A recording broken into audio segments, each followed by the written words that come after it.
Good morning, children.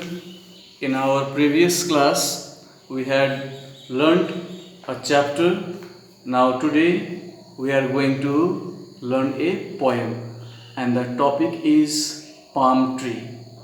Before this, let me remind you the chapter which I had taught in my previous class. It's all the notes and question answers. Whatever its exercises, I will be providing it you later. Okay, so let us start this new topic, which is a poem written by Rabindranath Tagore, one of our very well known and popular poet. Palm tree is the topic for today. In this poem, the poet Rabindranath Tagore has tried to portray in a very beautiful manner how does even sometimes plants also like to have their wishes, desires, their longingness. This is what it has been very beautifully tried by the poet here to describe through the lines in the poem. Let us read the initial lines here. Trees grow towards the sky. They spread their branches and yet they are rooted in one place. It is quite known and common fact that always we have been noticing that trees are found to be growing upward in the direction towards the sky. While they grow in height, they also starts developing their branches towards to the sideways. They spread their branches towards their sideways, and yet they are rooted in one place. But still, it should not be forgotten that they are well rooted at one particular fixed point. Let us read a poem where the poet imagines that a tree wishes for something more. Beside this also, in this particular poem, the poet has tried to explain through the lines that the poet imagines that a tree also have certain wishes, something more. They also have some longingness, desires. They do also have. This is what the poet has here tried to personify the trees, even plants also, even for some time he has tried to personify them by saying that they also do have sometimes they have their desires, their wishes, as well as they also have some longingness in their feelings. This is what the poet has tried to describe in the various stanza in the poem. Let us see now. Go ahead towards to the stanzas and try to understand what are the desires, their wishes, what they like to reveal to us, the plants, the trees, So let us see. The palm tree stands on one leg, sees past other trees into the sky. Here, the poet likes to refer the first palm tree. Okay, when the palm tree grows upward in the direction, it grows very straight towards to the very good in height. The palm tree stands on one leg. They have got, it looks as if they are standing in one leg, right? This is what the poet also observes the same. On one leg sees past other trees into the sky. At the same time, the palm tree also notices the other trees are also growing nearby them, and they are also growing towards to the sky. This is what the palm tree notices. He wants to pierce the clouds so grey and soar away. At the same time, the palm tree also desires to grow in such a way, in great heights, that they want to pierce away, penetrate through those black looking grey clouds. Okay, this is what the desire of the palm tree is understood here. They also like to grow very high. They also like to pass through the very black or grey looking black clouds which are found to be high above in the sky. He wants to pierce the clouds so grey and soar away and fly away and spread very far away. This is what the palm trees desire. But can he fly? Is it possible? Can the palm tree fly high up above the sky? Is it possible? This is also a type of question which arises into the minds of the poet. At length his wish he starts to spread around his head. So in this way, while the palm trees grow upward in the direction, its trunk, as if it looks like it's one leg and grows higher and higher in height, and at the end on the top of it, when we can notice its head, its leaves are found to be spreaded all around, isn't it? He starts to spread around his head. Palm trees heads are found to be spreaded. Why? Because their leaves are found to be all around spreaded like those of wings. This is what the poet also notices the same. So at length his wish he starts to spread around his head in big rounds fronds. Here fronds means the long leaves of some trees such as ferns and palms. Some of the plants they spread their heads on the top of its height, and here palm trees are found to be spreading all around its head by spreading its leaves, and at the same time they have got thorns in it, they have got ferns in it. This is what the poet here likes to explain in these lines in the poem. He thinks they are wings. The poet likes to compare these leaves of the palm tree which are spreaded all around the plant. He likes to refer them or compare them with their wings. He imagines as if these leaves of the palm tree are their wings which are helping them to fly from one place to another. When they like to have a flight, these leaves they use as if it is their wings. This is what the poet means to say.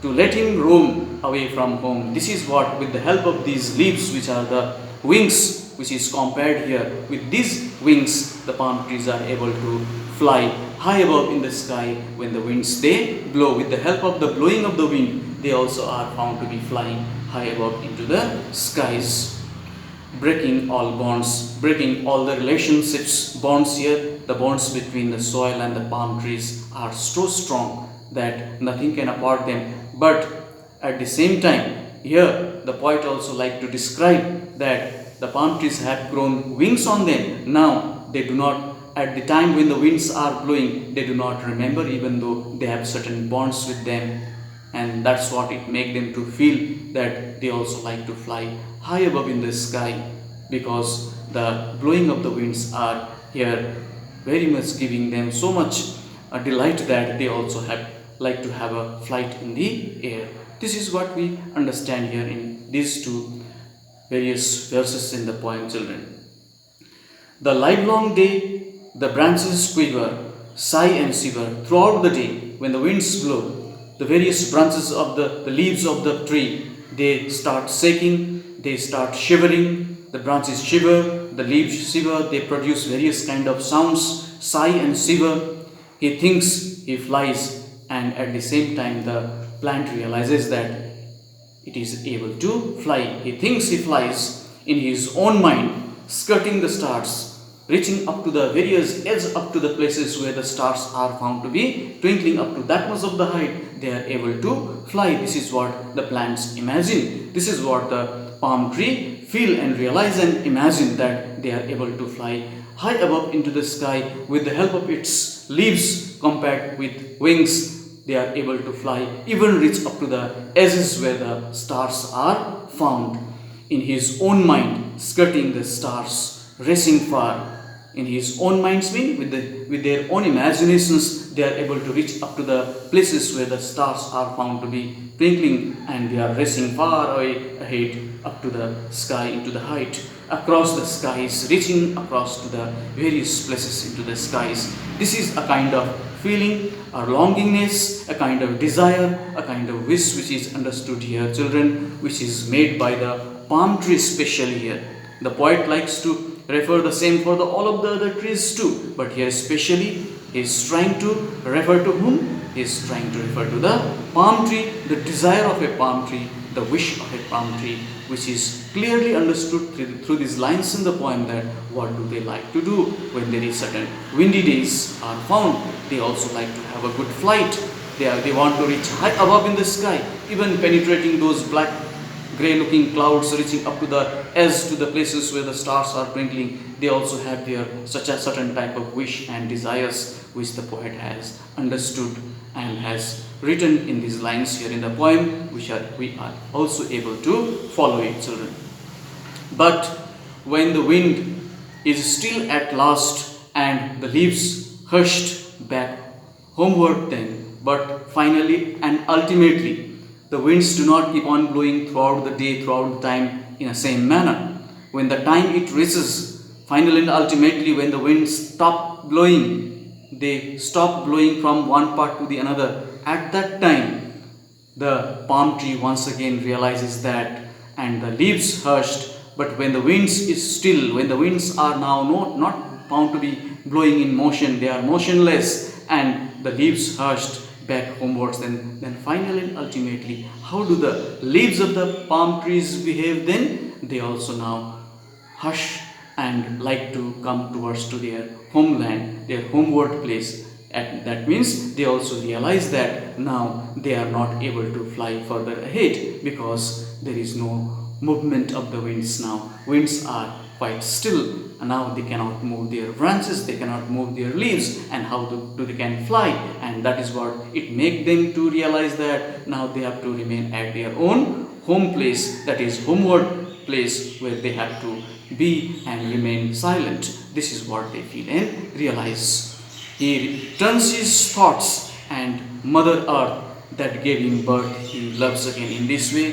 Finally and ultimately, they realize that which is their home, which is their residing place. This earth is their home where they have to live. This earth which it has given the birth to them, this earth which has produced them, given birth to them, this is the place where they have to live. Even though they might have certain imagination, even though they might have certain feelings and thoughts and desires and wishes to go everywhere in every corner of this universe, by flying or by having a good imagination, thoughts and views, they can reach any place, any part of this universe. But finally and ultimately, they should not forget, they should not ignore that this home is only their ultimate place where they have to live forever and ever. That is what it makes them to feel, the palm tree to realize that this is the place where I have to live forever and ever.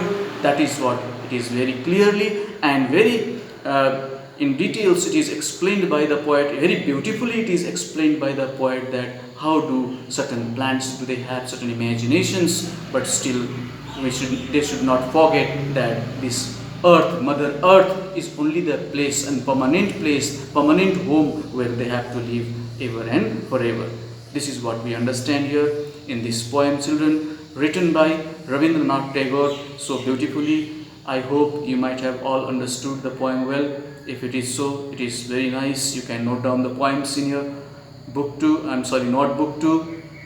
Later on, I have already told you the previous chapter question answers I will provide you first, and then we shall be doing this poem, that is palm tree, also after the previous chapter's question answers is done. So this much for today. So take care and stay home, stay safe. Thank you.